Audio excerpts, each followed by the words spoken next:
Salut à tous, ravi de retrouver sur canalturf.com, direction l'hippodrome de Maison Lafitte pour le quintet de ce mardi 6 octobre. Il s'agira d'un exercice de vitesse, 1200 mètres en ligne droite, une affaire de spécialiste. D'ailleurs, ces chevaux sont confirmés en pareille société. 7 des 18 candidats au départ de l'édition 2015 de ce handicap étaient courant septembre, le 15 septembre également, sur les rangs à l'occasion du prix de l'hippodrome de Maison Lafitte, disputé là aussi sur ce parcours mansonien. Voici ma sélection pour ce quintet. J'ai placé en tête le 3 Quirinus devant le 9 Oromo, respectivement affiché 2e et 3e de la course référence disputée le mois dernier sur ce tracé. Sachez que Quirinus numéro 3 est confirmé à ce niveau, confirmé dans la quintet. Il a également terminé 3e de cette course en 2013, preuve également d'une forme saisonnière. Le 15, Pupa di Saronno va prendre part à son premier événement, mais l'impression visuelle laissée le 15 septembre en société moins relevée plaide en sa faveur. Ce jour-là, elle a gagné avec extrêmement de facilité, un succès qui lui a d'ailleurs valu d'être remonté de 11 livres par le handicapeur, mais il ne serait pas surprenant de l'avoir confirmé en société plus relevée. Le 15, Royal Prize, a dû se contenter de la 8e place dans la course référence, mais le cheval a mieux couru que ne l'indique son classement brut ce jour-là. Auparavant, il avait terminé 2e du prix Albin, devant 5 de ses rivaux du jour. Mieux vaut donc lui accorder crédit. Le 2, Ministre d'État, un 6e de la course référence, un cheval confirmé à ce niveau, 2e de cette course en 2013. À mon avis, il n'a plus de marge de manœuvre au poids, mais une nouvelle fois, il devrait défendre chèrement ses chances et lutter pour les places. Le 12, Bajan Trist, qui compte déjà 3 victoires en 7 courses courues sur le tracé qui nous intéresse. Sachez également qu'il a terminé 4e de la course référence. Lui aussi me semble pris un peu haut par le handicapeur, mais un excessif peut lui revenir. J'ai également retenu le numéro 8, Calrissian, qui est désormais âgé de 11 ans. C'est le doyen de cette épreuve, mais il est toujours un gambe. On atteste ses 2 succès estivaux obtenus à Vichy. 2e de cette course l'an dernier, il tentera de faire aussi bien cette année. Le numéro 17, Gore, qui me semble barré pour la victoire, mais lui aussi est confirmé à ce niveau, 7e de la course référence, une place peut lui revenir. On résume tout ça en chiffres pour ce quintet du mardi 6. Le 3, le 9, le 15, devant le 10, le 2, le 12, le 8 et le 17.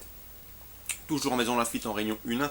Dans la deuxième, le 203, Alberobello, le 206, Devana Fucci et le 201, Jack Fish se retrouvent. Ils ont respectivement été affichés 3e, 4e et 5e du course disputé le 14 septembre à Saint-Cloud. Ce jour-là, j'ai bien aimé la fin de course du 201 Jack Fish. Le cheval a bien fini après avoir tardé à s'équilibrer. Le poulain entraîné par Francis Graffard me semble donc en mesure de prendre sa revanche sur les 2 précités. Donc mon choix préférentiel dans cette deuxième, 201 Jack Fish, devant le 3 et devant le 6. Dans le prix Le Fabuleux, l'un des temps forts de cette réunion, une épreuve estampillée Listle Race, on a au départ le 502 pilote d'essai, un cheval qui compte déjà 3 victoires en 5 courses courues.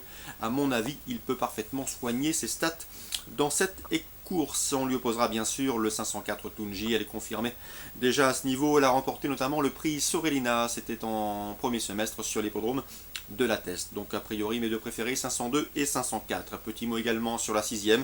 J'aime beaucoup la britannique Liberal Angel, le 602. Elle fait preuve d'une belle régularité depuis ses débuts. Elle a pour elle son métier. Elle a également des références intéressantes en société plus relevée outre-Manche. À mon avis, elle se déplace en France avec de sérieuses prétentions. Elle s'aligne ici au départ de son premier réclamé, son premier selling, avec une belle chance de succès. Le 602 Liberal Angel, course ciblée pour Maison Lafitte Réunion 1, 2e, 5e et 6e. À Bordeaux, en Réunion 2, sachez que dans la 3e, nous avons au départ le 304 Blue Soaf, qui n'est autre que le tenant du titre. Il peut le conserver, mais il lui faudra toutefois batailler avec le 303 Danny Wallon. Christian Delcher Sanchez m'en a toujours dit le plus grand bien, c'est un cheval qu'il estime, un cheval qui bénéficiera ici de surcroît de la décharge de son jeune partenaire. Donc attention à lui, le 304 et le 303, pour d'éventuels jumelés aller-retour dans ce 3e rendez-vous. Sachez également que j'ai pu m'entretenir avec Bertrand Lefebvre. Il est très confiant avec le 503 Parklight. Le cheval de surcroît devrait pouvoir évoluer sur une piste assouplie. C'est un adepte des pistes bien assouplies. La météo et les intempéries sont prévues dans le sud-ouest en ce début de semaine. Donc attention à ce 503 Parklight. De surcroît, il retrouve la distance des 2400 mètres. C'est à son entière convenance. Le cheval est en forme. Il peut aller devant. Les conditions de course sont bonnes. Bertrand Lefebvre effectue donc le déplacement avec, je vous le disais, de légitimes prétentions. Sachez également que dans cette épreuve, on lui opposera le 501, Skilling du Cassé, 9 ans, mais toujours un gambe.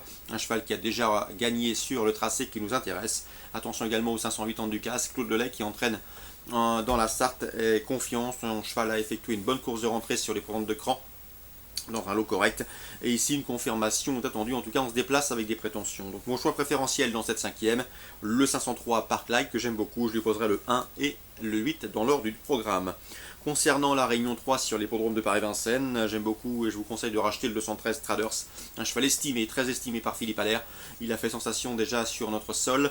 Le cheval, malheureusement, s'est montré rapidement fautif et on n'a pas pu le juger dernièrement à Laval dans le championnat européen des 3 ans. Un cheval peu argenté, il n'a que 48 000 € de gain, mais à mon avis, il en vaut largement le double, voire le triple. Et dans ce lot, il ne serait pas surprenant de le voir renouer avec le succès, lui qui devra toutefois composer avec un numéro en deuxième ligne derrière les ailes de l'autostar. 213 Traders, mon préféré dans ce deuxième rendez-vous à Vincennes Réunion 3. Voilà donc pour les infos de ce mardi 6 octobre. On se retrouve demain, excellente journée.